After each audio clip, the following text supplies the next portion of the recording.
Il est 16 heures à Kinshasa, mesdames, messieurs, bienvenue à ces bulletins d'information. La RDC condamne le massacre de plus de 145 civils à Kizimba près de Kichanga dans le territoire de Masisi. À travers son ministre d'État à l'intégration régionale Antipas Mbusa Nyamwisi qui participe à la session ministérielle du mécanisme de suivi de l'accord cadre d'Addis Abeba, Kinshasa réclame une enquête indépendante et la justice contre le M23 soutenu par le Rwanda, auteur de ces massacres. Suivez. Les rebelles du M23 ne cessent de commettre des exactions. Cette fois-ci, ils ont encore endeuillé les populations vivant dans le territoire de Masisi dans la nuit du 3 au 4 mai 2023 en tuant plus de 140 civils dans un camp de déplacés. Une attaque condamnée fermement par le gouvernement congolais. En séjour au Burundi pour la session ministérielle du mécanisme régional de suivi de l'accord cadre d'Addis Abeba, Antipas Mbusa Nyamwisi, ministre d'État à l'intégration régionale, a au nom du gouvernement congolais réclamé une enquête indépendante pour que les coupables répondent de leurs crimes. Cette nuit, un camp de déplacés congolais dans le nord Kivu, dans le village de Kizimba, non loin de Kichanga, a été attaqué par les troupes du M23 soutenues par leurs alliés du RDF. Et nous déplorons à ce moment ici 145 morts. Et on recherche d'autres. Et cela, c'est dans la même région où à Kishiché, nous avons déploré plus de 131 morts il y a quelques mois. Nous nous attendions sur le fait qu'à l'issue de ces travaux, nous mettrons un petit paragraphe qui exige qu'une enquête d'abord indépendante soit faite pour que les coupables soient traduits devant les juridictions compétentes. Rappelons que Bujumbura va accueillir ce week-end le 11e sommet des chefs d'État et de gouvernement du mécanisme régional de suivi de l'accord cadre d'Addis Abeba, un accord qui date de 10 ans. Ce 11e sommet sera une occasion de l'évaluer pour lui redonner un nouveau souffle. L'OIF renonce à l'audit du fichier électoral de la RDC. L'organisation a signifié cette décision à la CENI par une lettre. Ce renoncement intervient 2 jours après le lancement de la campagne contre l'audit du fichier électoral de la CENI par l'OIF, par le Front des Congolais pour la sauvegarde de l'intégrité territoriale de la RDC. Cet organe se félicite de la décision prise par l'OIF, mais estime qu'il faut rester sur ses gardes. Suivez. Au Front des Congolais pour la sauvegarde de l'intégrité territoriale de la RDC, on crie victoire après le renoncement par l'Organisation internationale de la francophonie à venir auditer les fichiers électoraux. Jonas Tchombela, son porte-parole, a rendu public une déclaration dans ce sens. C'est jeudi 4 mai. Bien que les experts de l'OIF ne viennent plus pour scruter le fichier de la CENI, il faut rester tout de même vigilant, estime Jonas Tchombela. C'est une bataille qui est gagnée et non la guerre. Le combat de la souveraineté de la République démocratique du Congo doit continuer pour que d'autres organisations étrangères, parce que lorsqu'ils ont renoncé ainsi, ça suppose qu'il y a un plan B qu'ils ont préparé. Et nous risquons de nous trouver sous le coup d'autres organisations étrangères avec le même agenda.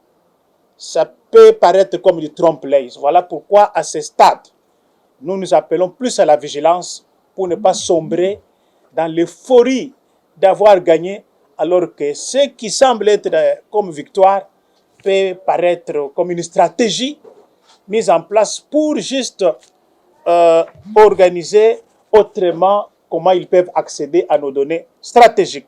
Dans les rues de Kinshasa, certains Congolais ont salué cette décision de l'OIF. Ils pensent que c'est une bonne chose pour la République démocratique du Congo, pour que la République démocratique du Congo garde sa souveraineté. L'OIF n'avait pas vraiment de place ici en République démocratique du Congo, vu que nous sommes un pays souverain, et je ne pense pas que cela serait vraiment très approprié pour cette organisation de venir s'imprégner ou de gérer d'une manière ou d'une autre les affaires de la République démocratique du Congo. Je suis un Congolais au courant de la position, si je vais aller plus loin, de la France, par rapport à l'agression rwandaise. Ils ont toujours avalé la langue, ils n'ont jamais donné leur position fixe.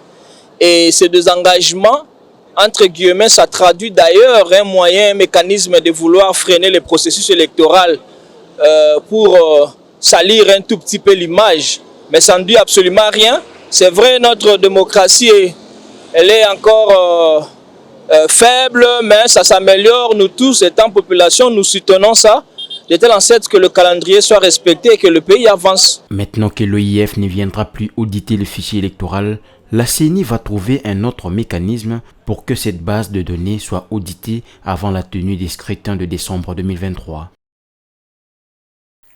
De plus en plus de doutes persistent encore dans le chef de certains politiques. Au cas d'Adolphe Mouzito, qui a été reçu sur le plateau de France 24 pour en parler. La date de la tenue des élections prévues en décembre 2023 sera-t-elle respectée? Quelle attitude adopter face à l'agression rwandaise? Les leaders des Nouvelles Élan y a répondu. Suivez-les. Adolphe Mouzito n'a pas mâché ses mots quant à la dégradation de la situation générale à l'est de la RDC. Le leader de l'Amouka Nouvel Élan estime qu'il n'y a qu'un seul langage qui importe face à cette crise. Voilà ce que je propose effectivement à nos citoyens, à mes compatriotes, parce que le Rwanda comprend que les langages de la force, les langages du feu, il faut se préparer à faire la guerre au Rwanda.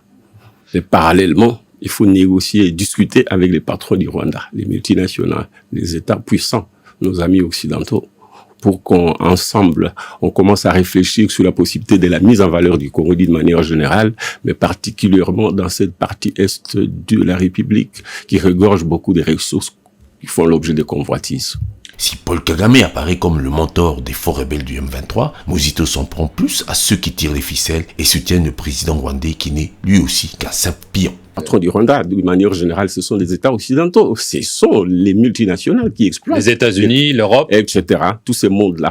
Leurs multinationales, c'est eux qui viennent, ou c'est elles qui viennent exploiter nos richesses de manière, si vous voulez, illicite, en occasionnant des morts. Nous pensons que, en négociant avec eux, je dis bien négocier avec les puissants et non pas avec le Rwanda qui n'est qu'un bras armé, progressivement, nous pourrons obtenir qu'ensemble, dans un partenariat gagnant-gagnant, nous puissions exploiter les richesses du Congo qui représentent une opportunité pour l'humanité dans les contextes nouveaux, si vous voulez, de la transition écologique. C'est clair que le Nouvel Élan reste très préoccupé par la souveraineté nationale et le processus électoral congolais. Pour moi, Kagame n'existe pas. C'est pas Kagame qui est devant nous.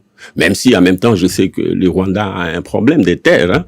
Ils sont 500 au kilomètre carré. Et demain, ils seront 1000 au kilomètre carré. Nous, on est 45, 50 au kilomètre carré. Nous avons de bonnes perspectives. Et nous pensons que ce que le Rwanda veut obtenir par l'agression, il peut l'obtenir par la coopération. Au sujet des élections, quant au respect ou non de la date de leur tenue, Adolphe Mouzito propose un schéma.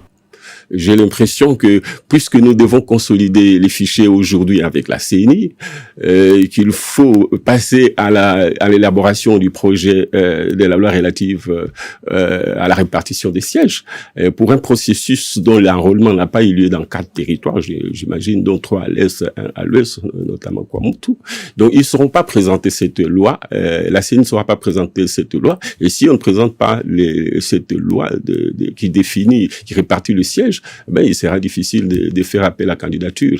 Et par conséquent, on sera hors délai. Nous avions proposé en son temps que M. Tshisekedi accepte que nous fassions un forum informel qui allait discuter et proposer aux institutions pour entérinement des propositions de réformes. Il n'a pas voulu. Eh ben, si nous franchissons les délais constitutionnels, il sera c'est un pouvoir qui va tomber. Et nous serons devant un vide juridique de sorte que finalement, il faudra que la classe politique ou les partis prenantes se mettent d'accord pour reprendre les choses avec des institutions de facto. C'est la fin de ce bulletin d'information. Mesdames, Messieurs, bonne suite des programmes sur Mandiko Télévision. Une pensée, un écrit.